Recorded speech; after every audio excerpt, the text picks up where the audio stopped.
கேடுகட்ட பாஜக கும்பல். அண்ணாமலை தான் அரண்டு போயிட்டாராம். ரொம்ப கதறாரு, பாவம் பதறாரு, காண்டாகிறாரு, கடுப்பாகிறாரு. நீங்க என்ன வேணாலும் ஆயிக்குங்க அண்ணாமலை, எங்களுக்கு என்ன ஆக போகுது? நாங்க நின்று அடிச்சு ஆடுவோம், அடி வாங்குறத உட்காந்து ரசிச்சு வேடிக்கை பார்ப்போம். கோடிகளை கொள்ளையடிச்சு 5 தலைமுறைக்கு சொத்து சேர்த்தாச்சு. மாரி செல்வராஜ் வந்து கேமராவை பிடிச்சு ஓகே அப்படின்னு சொன்னாதான், இவர் ஆக்ஷன் சொன்னாதான் கீழே இறங்குறாரு, களத்துல இறங்கி வேலை பார்க்குறாரு அப்படின்னு கதறி இருக்காரு பாருங்க. ஏன் அண்ணாமலை விட்டு பதட்டம்? மாரி செல்வராஜ் வந்துட்டாரு பாத்தீங்களா, பாத்தீங்களா பாத்தீங்களா, டைரக்டர் கூட்டிட்டு போயிட்டாங்க பாத்தீங்களா, பாத்தீங்களா பாத்தீங்களா. அட கூறு கட்டவனுங்களா, நீங்க கோமியம் குடிக்கிற கும்பல்னு தெரியும், மாட்டு மூத்திர கும்பல்னு தெரியும், ஆனா சுத்தமா மூளை வடிகட்டின கும்பலா இருக்கீங்கள. சொந்த மக்கள் தண்ணிக்குள்ள அடையாளம் தெரியாம உசுரோடு இருக்காங்களா, பொழைச்சிருக்கிறாங்களா இல்லையான்னு தெரியாம பரிய வைக்கிறாங்க. இந்த பொட்டல கும்பலுக்கு, போட்டோகிராஃப் கும்பலுக்கு, ஷூட்டிங் பண்ற கும்பலுக்கு இத்தனோண்டு ஆட்டுப்புழுக்கு அளவு கூட மூளை இருந்துச்சுன்னா இந்த வேலையை செய்ய மாட்டாங்க.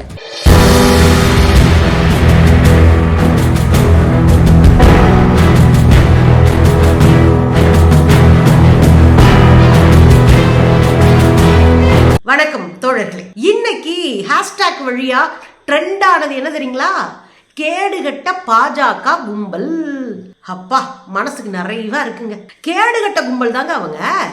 எந்த நேர்மையான அரசியலையும் கையில் எடுக்காத கேடுகட்ட கும்பல். யாருக்கு கேடுகட்ட கும்பல்? இந்து மக்களுக்கு கேடுகட்ட கும்பல், ஏழை எளிய மக்களுக்கு கேடுகட்ட கும்பல், அரசியல் எதிராக இருக்கிற கருத்துக்காரங்களுக்கு கேவலமா மெசேஜ் அனுப்புற கேடுகட்ட கும்பல். இப்போ புரியுதுங்களா? கேடுகட்ட பாஜக கும்பல்னு இன்னைக்கு ஹேஷ்டாக் அடிச்சு நொறுக்கி போயிட்டு இருக்குங்க, நேஷனல் லெவலில் ட்ரெண்ட் ஆகிட்டு இருக்குங்க. அதில் என்ன தெரியுமா? அண்ணாமலை தான் அரண்டு போயிட்டாராம். ரொம்ப கதறாரு, பாவம் பதறாரு, காண்டாகிறாரு, கடுப்பாகிறாரு. நீங்க என்ன வேணாலும் ஆயிக்குங்க அண்ணாமலை, எங்களுக்கு என்ன ஆக போகுது? நாங்க நின்று அடிச்சு ஆடுவோம், அடி வாங்குறத உட்காந்து ரசிச்சு வேடிக்கை பார்ப்போம். அதானே நம்ம பொதுவாக செய்யறது. அதுதான் இன்னைக்கு நம்ம செய்ய போறோம். அதுவும் அண்ணாமலை மைக்கு கிடைச்சா அப்படியே உள்ள இருந்து குண்டலிக சக்தி எழுப்பி பேசுவாரு. அவரும் போற இடத்துல எல்லாம் இங்க இருக்கிற ஒன்றிய அரசுக்கு கும்பிடு போட்டுட்டு இருக்கிற ஊடகங்கள் 1-2 இருக்கத்தானே செய்யுது. அந்த ஊடகங்கள்லாம் போய் டொம்முன்னு காலில் விழுந்து ஐயா இன்டர்வியூ கொடுங்கய்யா, அவர் அப்படியே அறுத்து தள்ளிட்டாரு இன்டர்வியூ கொடுக்கறதுக்கு. ஐயா பைட்டு கொடுங்கய்யா, அப்படியே அவர் நட்டகமாக நிப்பாட்டி வச்சிட்டாரு நாட்டை. எதுக்கு லாயக்கில்லாத ஒரு சில்ற கும்பல், அதனுடைய திருட்டு தலைவன் தான் அண்ணாமலை. அவர் பேச வச்சு இவங்க பூரா அவர் ஏதோ இந்த நாட்டுக்காக நேற்று நேரம் அரசியலுக்கு வந்து உட்கார்ந்த, உனக்கு அரசியல் தெரியல, ஆனா அரசியலை வச்சு சம்பாதிக்க தெரிஞ்சிருக்கு. கோடிகளை கொள்ளையடிச்சு 5 தலைமுறைக்கு சொத்து சேர்த்தாச்சு. மொத்தமா இங்க இருக்கிற எல்லா சோர்ஸையும் பயன்படுத்தி உங்களை அடையாளம் தெரிகிறபடியா மாத்தியாச்சு. ஆனா 5 ரூபாய்க்கு நியாயம் இல்லாத ஒரு பீஸ் இந்த அண்ணாமலை. அவர் என்ன சொல்லியிருக்காருன்னா, பாருங்க பாருங்க, 67 ஆண்டு கால திராவிட ஆட்சி 15 நாள்ல நொடிஞ்சு உடஞ்சு காலியா போச்சு. இப்படி என்னடா நடந்து போச்சு தமிழ்நாட்டுல அப்படின்னா கண்டுபிடிச்சிட்டாரு அண்ணாமலை. இங்க திருநெல்வேலியில உதயநிதி ஸ்டாலின் வெள்ளப்பெருக்க பார்த்து அங்க நிவாரண நடவடிக்கைகளை மேற்கொண்டு வர்றாரு. கூட மாரி செல்வராஜ்ன்ற டைரக்டர் இருக்காரு. உடனே இவர் சொல்றாரு, பாத்தீங்களா பாத்தீங்களா, மாரி செல்வராஜ் வந்து கேமராவை பிடிச்சு ஓகே அப்படின்னு சொன்னாதான், இவர் ஆக்ஷன் சொன்னாதான் கீழே இறங்குறாரு, களத்துல இறங்கி வேலை பார்க்குறாரு அப்படின்னு கதறி இருக்காரு பாருங்க. ஏன் அண்ணாமலை விட்டு பதட்டம்? எதுக்கு விட்டு கவலை? உங்க ஊர் ஆளுங்க தான் தக்காளி சோறு ஆக்கி தானா தின்னுட்டு போனாங்க. அவனுங்க நேர்மையான ஆளுங்க, யாரையும் துன்பப்படுத்தாம சாப்பிட்டமா போனமான்னு இருந்துச்சுங்க. அப்புறம் உங்க கட்சியை சேர்ந்த எம்எல்ஏ இருக்காரு பாருங்க, நைனா நாகேந்திரன், அவரும் நேர்மையான ஆளு. வந்தமா போட்டோ எடுத்தமா போனோமான்னு கிளம்பிட்டாரு. நீங்க எதுக்கு உருட்டுறீங்க? இல்ல நீங்க அப்படி எண்ணத்தை அறுத்து தள்ளிட்டீங்க. தமிழ்நாட்டுல வெள்ளத்தால் பாதிக்கப்பட்ட பகுதியில் அப்படி இறங்கி எண்ணத்தை அள்ளி கட்டுனீங்க, எண்ணத்தை இறங்கி செஞ்சீங்க. ஒன்றும் கிடையாது. போய் இங்கே இப்போ தமிழ்நாட்டில் ஆவடியில், அதுவும் சென்னையில் போய் ஒரு ஃபோட்டோ ஷூட் நடத்திட்டு செல்ஃபி எடுத்துகிட்டு வீட்டுக்கு போனீங்க. வேற என்ன பண்ணீங்க? நீங்கெல்லாம் பேசுறதுக்கு தகுதி இல்லை மிஸ்டர், ஓரமான இல்லைங்க. அவருக்கு என்ன கடுப்புனா, மாரி செல்வராஜ் வந்துட்டாரு பார்த்தீங்களா, பாத்தீங்களா பாத்தீங்களா, டைரக்டர் கூட்டிட்டு போயிட்டாங்க பார்த்தீங்களா, பாத்தீங்களா பாத்தீங்களா. அட கூறு கட்டவனுங்களா, நீங்க கோமியம் குடிக்கிற கும்பல்னு தெரியும், மாட்டு மூத்திர கும்பல்னு தெரியும், ஆனா சுத்தமா மூளை வடிகட்டின கும்பலா இருக்கீங்கள. அந்த மாரி செல்வராஜ் இருக்கார் இல்லையா, அவருடைய ஊர் திருநெல்வேலி. திருநெல்வேலிக்கு பக்கத்தில் இருக்கிற புளியங்குளம் கிராமம். புரியுதா? அப்பாவுக்கு கால் பண்ணியிருக்காரு, போனை போட்டிருக்காரு. அப்பா தொடர்பு எல்லைக்குள்ள வெளியே இருக்காரு. பதறி போனவர் ஓடுறாரு. ஓடி போனா 20 கிராமத்தை காணா. 20 கிராமத்தை காணா. வெள்ளத்துல துண்டாடப்பட்டு தனியா இருக்கு. இப்ப 20 கிராமம் இருக்கிறதே பல பேருக்கு தெரியலங்க, நிவாரண பணிக்கு போனவங்களுக்கு. இவர் தான் போய் 20 கிராமத்தை அடையாளப்படுத்தி 20 கிராமத்துக்குள்ள போறதுக்கு ஏதாவது வழி இருக்கா, மாற்று ஏற்பாடு இருக்கான்னு சொல்றாரு. இவர் தான் போட்ல போறத ஆபத்துன்னு அரசுக்கு சொல்லியிருக்காரு. ஏன்னா அங்க பூரா வாழை மரம் இருக்கு. அந்த 20 கிராமத்தை சுத்தி நீராதார பகுதி அதிகமா இருக்கு. ஒன்று ஆறு இருக்கு, நிறைய ஏரி குளங்கள் இருக்கு. இடையில எல்லாமே வாழைத்தோப்பா இருக்கு. நம்ம போட்ல போனோம்னா சிக்கி காப்பாற்ற போனவங்க செத்து போவாங்க, அவங்களுக்கு பாதிப்பு வந்துடும். அதனால போட்ல போக முடியாது. வாழை மரங்களுக்கு இடையில இருக்கிற ரோடை கண்டுபிடிச்சு நம்ம போக முடியாது போட்ல. அதில் என்ன பண்ணலாம், வேற என்ன ஆல்டர்னேட்டிவ் இருக்கு, இங்கே வேற என்னென்னலாம் ஊர் இருக்கு, யாரெல்லாம் தொடர்பு கொள்ள முடியலன்னு அத்தனை டீட்டெயில் எடுத்து உதயநிதி கையில் கொடுக்குறாரு மாரி செல்வராஜ். ஏன்னா அவர் சொந்த ஊர், சொந்த மக்கள் தண்ணிக்குள்ள அடையாளம் தெரியாம உசுரோடு இருக்காங்களா, பொழைச்சிருக்கிறாங்களா இல்லையான்னு தெரியாம பறிய வைக்கிறார். இந்த பொட்டல கும்பலுக்கு, போட்டோகிராஃப் கும்பலுக்கு, ஷூட்டிங் பண்ற கும்பலுக்கு இத்தனூண்டு ஆட்டுப்புழுக்கு அளவு கூட மூளை இருந்துச்சுன்னா இந்த வேலையை செய்ய மாட்டாங்க. நேரா இறங்கி வேலையை பார்த்துருப்பான். அந்த வேலை எதையுமே பார்க்காம உட்காந்துக்கிட்டு சமூக வலைத்தளத்துல உருட்டிக்கிட்டு இருக்கானுங்க, கொஞ்சம் கூட கூச்ச நாச்சம் இல்லாம. அவர் வந்து கஷ்டப்பட்டு அழுது கண்டுபிடிச்சு, சொந்தக்காரன் ஊருக்காரன் 20 கிராமத்தை காணாங்கன்னு தேடி கண்டுபிடிச்சு இன்னைக்கு ஹெலிகாப்டர் வழியா உணவு பொட்டலுங்க எல்லாம் அனுப்பி கொஞ்சம் கொஞ்சமா மீட் எடுத்துட்டு இருக்கிறாங்க. இல்லைன்னா அந்த கிராமங்களை பார்க்கவே முடியாம போகும். தண்ணி வடியும் போது எக்கச்சக்கமான பேர் செத்து போயிருப்பாங்க. அதுல இருந்து காப்பாத்தி அந்த மக்களை மீட்கிறதுக்கு கூட நின்று அவங்க உதவி பண்ணிட்டு இருக்காரு. சொந்த ஊருக்காரன் துயரத்துல இருக்கும்போது ஓடி காப்பாத்தவன் எவ்வளவு பெரிய ஆளா இருந்தாலும், எவ்வளவு காசுக்காரனாலும் மரியாதை இல்லாத ஆளியா. ஆனா ஓடி போய் நிக்கிறாப்புல இல்ல மாரி செல்வராஜ். சொந்த ஊருக்காரங்க, சொந்த மாவட்டம் தண்ணிக்குள்ள கிடக்கு, என்னால என்ன செய்ய முடியும்னு ஓடி போய் நின்று நிவாரண பணிகளை செஞ்சிட்டு இருக்காரு. நீ ஏரியாக்குள்ளேயே போகல, எதுக்கு உனக்கு அதுப்பு, எதுக்கு இந்த அதுப்பு நான் கேட்கிறேன்.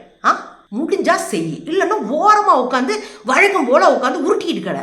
நேற்று பூரா மழை வெள்ளத்துல ஒரு 4 டிஸ்ட்ரிக்ட்குள்ள 9 மினிஸ்டரு, அங்க இருக்கிற பல கலெக்டரு, மக்கள், மீட்பு படை, மீனவர்கள், பொதுமக்கள் அப்படின்னு ஒரு ஊரே வேலை பார்த்துட்டு இருக்கும்போது ஓரமா போய் நீ எண்மண் மக்கள்னு பாத யாத்திரை போய் ஓட்டு பொறுக்க போயிருந்த நீ பேசலாமா?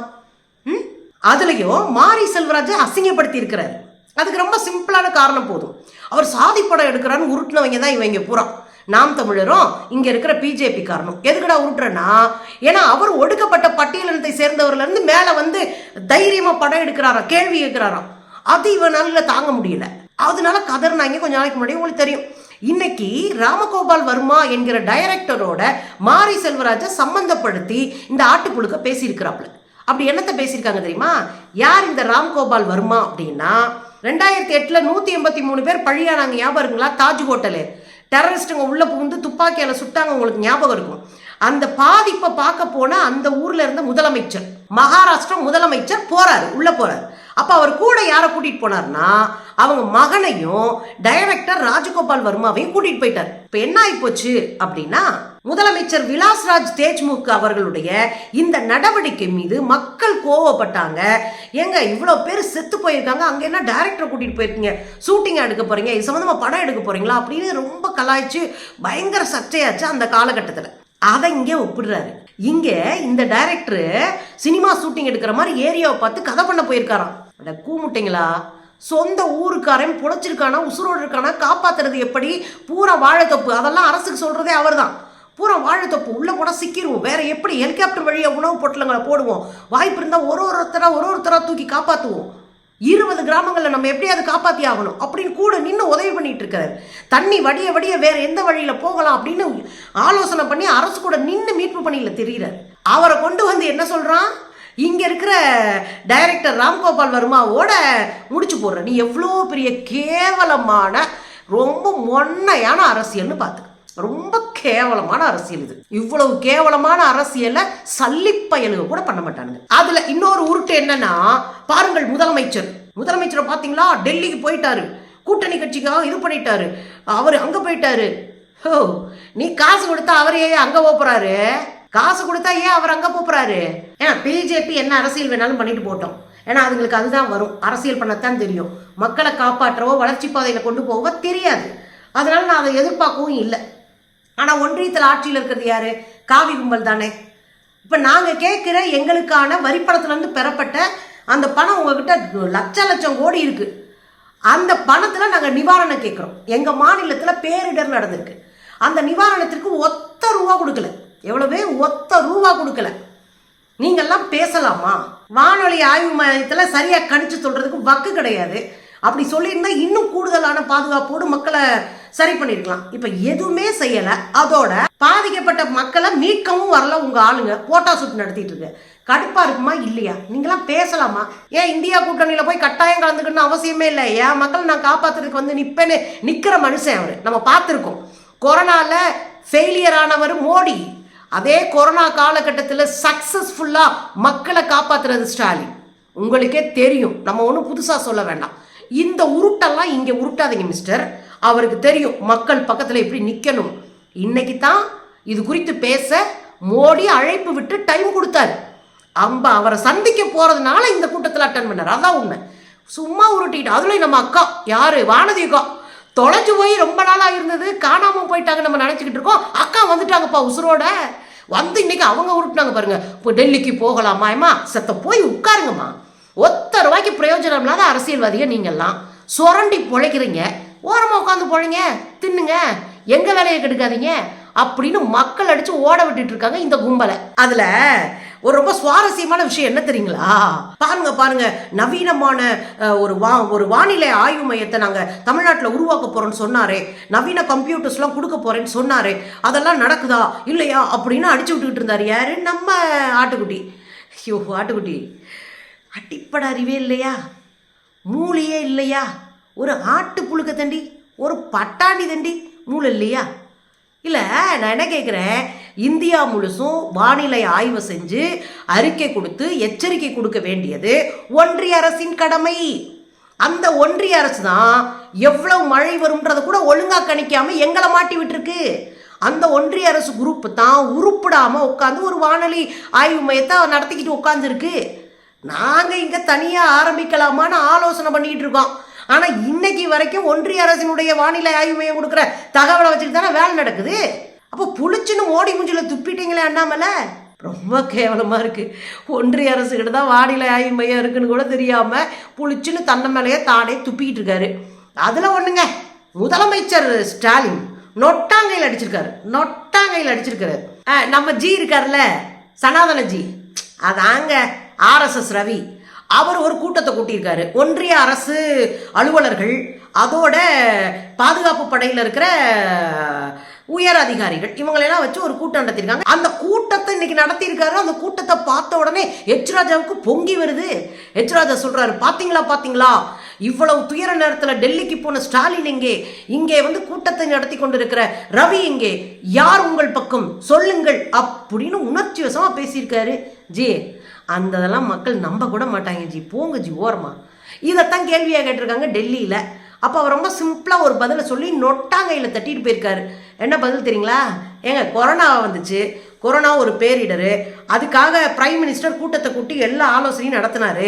ஒரு பக்கம் பிரதமர் கூட்டுறாருன்னு வச்சுக்கோங்களேன், அதுக்கு ஆப்போசிட்ல குடியரசுத் தலைவர் தானும் ஒரு கூட்டத்தை கூட்டி உட்கார்ந்தாருன்னா என்ன ரியாக்ஷனோ அதே ரியாக்ஷன் தாங்க இருக்கு அப்படின்னு நொட்டாங்கையில் தட்டிட்டு போயிருக்காரு. அது வந்தால் என்ன ரியாக்ஷன் வருமோ அதை நீ யோசிச்சுக்க. அதே ரியாக்ஷன் தான் இதுக்கு வரும்னு ஃபில்அப் பண்ணிக்க. கிளம்பு காத்து வரட்டும் அப்படின்னு போயிட்டாரு. இன்னைக்கு நைட்டு ஐயா மோடியாரை சந்தித்து விட்டு ராத்திரியை கிளம்பி அதிகாலையில் இங்கே வந்து திருநெல்வேலியில் இறங்க போறாரு. ஒரு 70 வயசை தொற்ற ஒரு முதலமைச்சர் ராத்திரி பகலும் தூங்காம மக்களுக்காக ஓடிக்கிட்டு இருக்கிறாரு.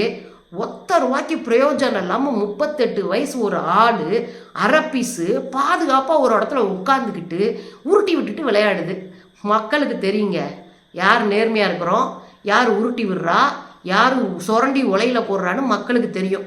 பார்த்துட்டே இருங்க.